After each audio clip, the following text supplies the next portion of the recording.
Hi guys, welcome back to my YouTube channel, and today we're talking about 6 more mistakes that new cruisers make. So please avoid these at all costs. Now, if you don't know what to pack or how to plan for your next cruise, I have a free Cruise Essentials checklist along with the Ultimate Cruise Guide bundle. Number 1, not putting your phone in airplane mode. When you are out at sea, there is no more cell signal. And if your phone is not in airplane mode, then it's going to be roaming. And typically roaming equals charges. So you could end up having a huge phone bill because you just simply didn't put your phone in airplane mode. Some people are like, well, just turn the data off and turn this off. Put it in airplane mode. That's what airplane mode does. It's one button. Why are you going through your settings and doing 3 different things when you can just put it on airplane mode? You can still use your phone if you purchase the Wi-Fi just fine. You don't need to have it on. Number 2, not packing medical essentials. Y'all, this one is super important. I don't care if you don't listen to anything else in this video. Please pack medical essentials. I have been on one cruise alone that had 3 medical emergencies that required medical attention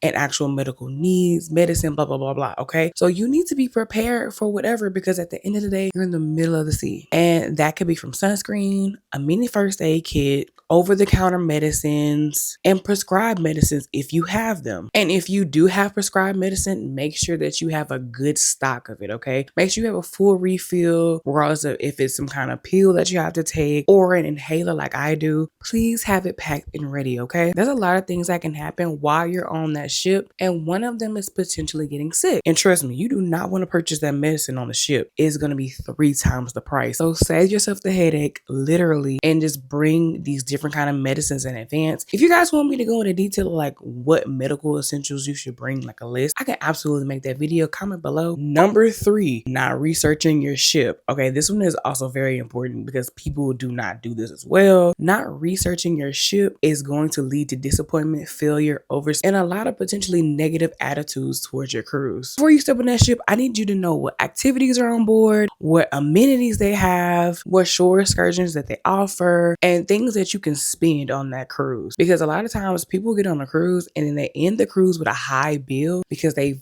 purchase things that they didn't realize they were supposed to purchase. Because one thing about it, they are not going to tell you, oh, you can't get that. You hand that card over, they're swiping it and they're charging it, period. So to avoid all that, make sure you know what your ship comes with and what you want to enjoy on your ship. And back to the cabin location, if you're a light sleeper or you don't like a lot of noise, I need you to know what your cabin location is before you get on that ship. Because sometimes people get a cabin that's close to where the action is, like by the Lido deck or in that area, but then they get upset because there's so much noise going on, you hear people running around, and they're not getting sleep. So yes, please research your ship before getting on, honestly, before even booking. Number 4, not knowing what you can and can't pack. I'm gonna stop saying it, but this is also very important as well. This whole entire video is important, but this is also important. You need to know what you can and can't pack. There are certain things that are not allowed on a cruise ship, and there's some things that you can actually bring on your cruise ship. For example, you can't bring an iron, you can't bring a steamer, candles, all kind of things like that. I think I'll also make a video of just items that are banned, but you have the ability to bring canned drinks, wine or champagne, and even a fan. Make sure you pack accordingly, and you can always find these rules on the cruise website. Again, don't know what to pack? Don't know how to plan? Get the Ultimate Cruise Guide bundle.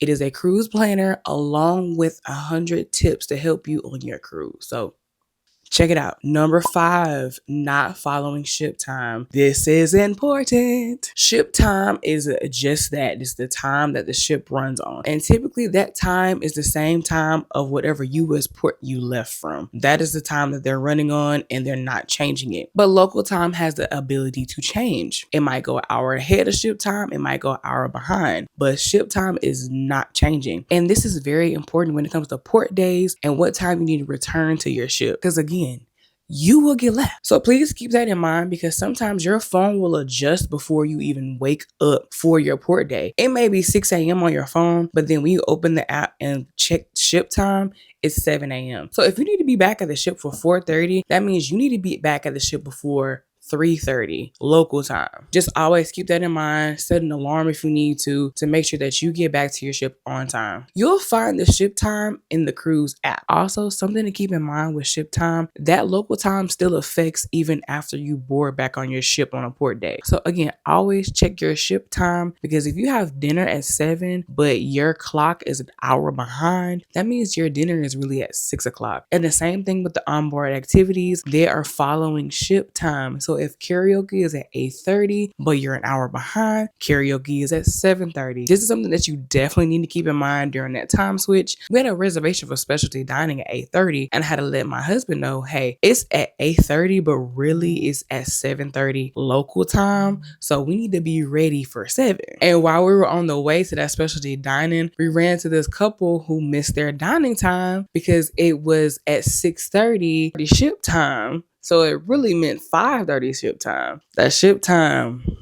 gotta watch out for it. And number 6, not printing out your travel document. Now, some cruise lines will allow you to use your phone to check in, but for the most part, you need to print out your travel documents. And that includes your boarding pass as well as your luggage tags that you're gonna put on your checked luggage. And your travel documents are important because that's how they identify you. That's how they know that you're supposed to be on the ship as well as your luggage. And that's how they know where to place your luggage once it's time. Like, all that stuff is very important. So if you don't print this out before you head to the cruise terminal, it will delay your time of boarding, and there's potential for you to not board at all. It just depends on the cruise line, the cruise terminal, if they even have like that printing available on site. Me personally, I haven't seen it, but I also make sure that I print these things out in advance and with copies because I need to make sure I'm getting on my ship. And that marks the 6 mistakes that new cruisers make. Again, please avoid these at all costs. And if this video was helpful to you, please like, give me a comment, let me know, subscribe, and follow for more cruise content.